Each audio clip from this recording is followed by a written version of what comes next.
Padahal, otak manusia butuh darah untuk berfungsi dengan baik. Dr. Fidelma melakukan penelitian yang lama dan teliti. Ia menemukan bahwa urat-urat syaraf itu hanya dialiri darah saat seseorang sholat, terutama saat sujud. Ia menyimpulkan bahwa urat syaraf itu hanya butuh darah sesaat, yaitu saat sholat.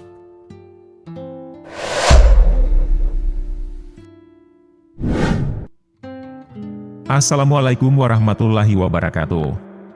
Sahabat kalbu yang Allah cintai. Kisah kali ini menceritakan 3 ilmuwan yang menjadi mualaf karena penelitian yang mereka lakukan. Kisah perjalanan ilmuwan dunia menuju Islam sangat menarik untuk disimak. Mereka adalah orang-orang yang ahli di bidang ilmu pengetahuan yang beragam. Dari situ, mereka menemukan petunjuk yang membawa mereka ke jalan Islam dengan cara yang berbeda-beda. Inilah beberapa ilmuwan yang memutuskan untuk menjadi Muslim karena hasil penelitian ilmiah mereka. Ilmuwan pertama, Maurice Bucaille. Sebagai seorang ilmuwan yang mengkhususkan diri pada penelitian mumi, Maurice Bucaille menemukan rahasia besar di balik jasad Fir'aun. Ia adalah dokter bedah Perancis yang lahir pada 19 Juli 1920. Ia bertanggung jawab atas penelitian mumi yang paling penting dalam sejarah. Ia terkejut ketika ia menemukan jejak-jejak garam di tubuh mumi yang menunjukkan bahwa Fir'aun tewas akibat tenggelam. Mumi Fir'aun yang baru saja ditarik dari laut, segera diawetkan dengan balsam. Namun, Bucaille tidak bisa memahami bagaimana mumi yang telah lama terendam di air laut ini masih terjaga dengan baik dibandingkan dengan mumi lainnya. Ia kemudian menyadari bahwa kematian Fir'aun sesuai dengan apa yang dijelaskan di Al-Quran, yaitu bahwa ia mati karena ditelan gelombang. Bucaille lantas menerbitkan laporannya yang berjudul Les Momies des Pharaons et la Médecine, Mumi Fir'aun, sebuah penelitian medis modern. Setelah itu, ia mendengar bahwa Al-Quran sudah menceritakan tentang tenggelamnya Fir'aun sejak lama. Konon, setelah ia mempelajari berbagai kitab suci, termasuk Taurat dan Injil, Bucaille memutuskan untuk masuk Islam. Ia menemui sejumlah ilmuwan autopsi Muslim, dan diberitahu mengenai salah satu ayat Al-Quran.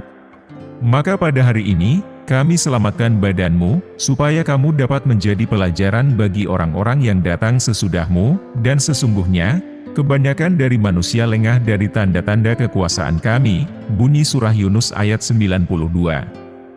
Ayat tersebut telah menyentuh hati Bucaille hingga ia menjadi seorang mualaf. Tapi, ada beberapa informasi lain yang mengatakan, kalau Bucaille tidak menjadi mualaf, dan hanya mengagumi Islam saja. Wallahu a'lam bishawab. Ilmuwan kedua, Profesor William Brown. Profesor William Brown dan timnya melakukan penelitian luar biasa tentang tumbuhan. Mereka berhasil merekam suara-suara halus yang berasal dari tumbuhan dengan alat canggih. Majalah sains terkenal, Journal of Plant Molecular Biologist, melaporkan penelitian mereka. Suara-suara halus itu diubah menjadi gelombang elektrik optik yang bisa dilihat di layar monitor. Mereka melihat gelombang-gelombang itu berkedip sebanyak 1000 kali per detik. Mereka tidak bisa menjelaskan fenomena ini secara ilmiah. Mereka mengirimkan hasil penelitian mereka ke berbagai universitas dan lembaga penelitian di Amerika dan Eropa. Namun, tidak ada yang bisa menafsirkan fenomena ini. Semua orang bingung dan heran. Akhirnya, mereka meminta bantuan dari para ahli di Britania. Di antara mereka ada seorang ilmuwan Muslim dari India. Dia dan timnya meneliti fenomena ini selama 5 hari.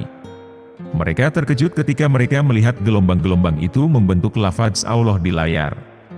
Ilmuwan Muslim itu berkata, kami umat Islam sudah tahu makna dari fenomena ini sejak 1400 tahun yang lalu. Para ilmuwan Amerika dan Inggris yang mendengarnya terperanjat, dan ingin tahu makna dari fenomena itu.